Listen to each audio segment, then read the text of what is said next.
I am a black Egyptian. My father is much darker than I am. My mother is lighter than I am.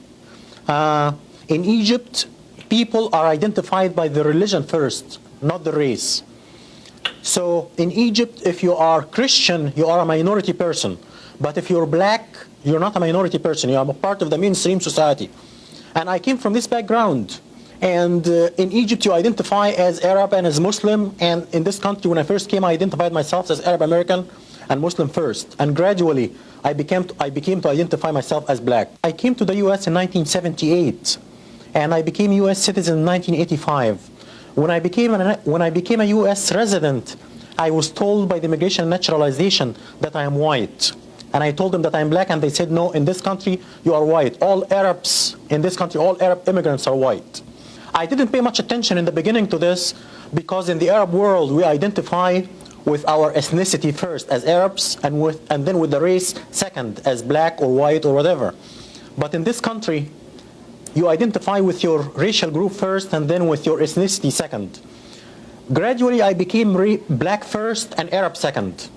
And I rejected my white classification publicly for the first time in 1987, in February, as a panelist in a function sponsored by the Association of the Study of Black Life and History in Detroit.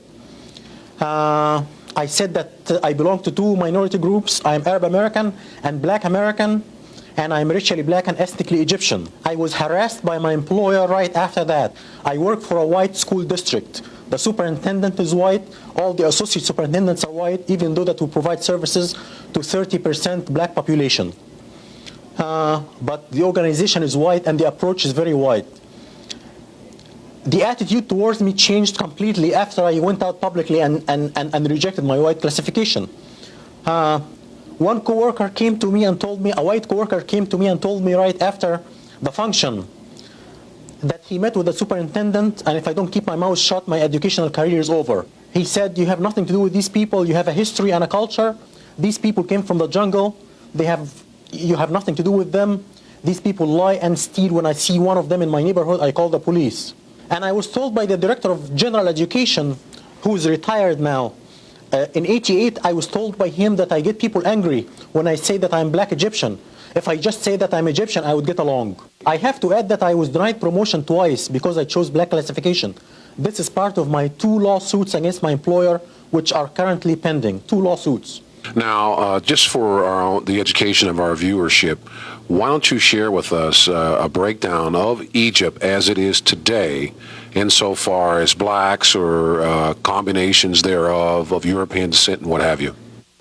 We don't have Egyptians of European descent in Egypt. We have a population which is basically which is basically a mixture of ancient Egyptian blacks who intermarried with Arabs right after the Arab conquest. The ancient Egyptian population was brown and black before the Arab conquest.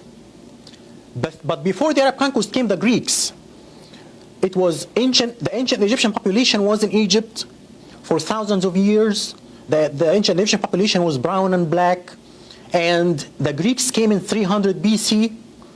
And they started to intermarry with the local population. And then the Romans came and ruled from 70 BC until they were conquered by the Arabs and kicked out by the Arabs in the 7th century. And these people intermarried with the Egyptian Copts. And they made the pigmentation of the Egyptians, the Copts, much lighter because of this intermarriage with Europeans. Now, you're an educator, okay? Now, how do you deal with situations when you practice your profession insofar as dealing with the mythology or the misconceptions about Egypt being a white civilization? How do you deal with that? This is a big problem because Egypt, the ancient Egyptian civilization was a black civilization, and ancient Egyptians were black according to the Greek scholars and the Roman scholars. Ancient Egypt became white only in the 19th century and in the 20th century. And the scholar who is responsible for this is Seligman. the noted anthropologist from England, Seligman. White supremacy argues that blacks are inferior than white intellectually. They are subhuman and they are incapable of building a civilization. White supremacy had one dilemma until Seligman came.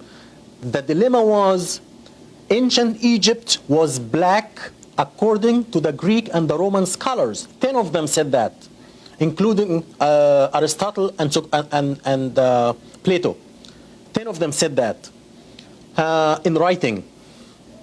They had this dilemma. Ancient Egyptian was black. So if blacks are inferior intellectually and are incapable of building a civilization, how come the ancient Egyptians built a civilization? Seligman found the solution for this dilemma. He came up with a theory called the Hemite theory. He separated the blacks who built a civilization in Egypt and Ethiopia from the rest of the black race, and he called them brown-skinned whites, or the Hemites. So Seligman saved white supremacy from this dilemma, and all the white scholars followed him from that time on. This was at the end of the 19th century. And since that time, white scholarship says that ancient Egypt is white. Mustafa Hefny is currently working on his doctorate degree at Wayne State University. His dissertation topic is a content analysis of the treatment of ancient Egypt in world history textbooks. And just how far is this determined Egyptian willing to go to be classified black? I want to carry my case all the way up to the U.S. Supreme Court if necessary.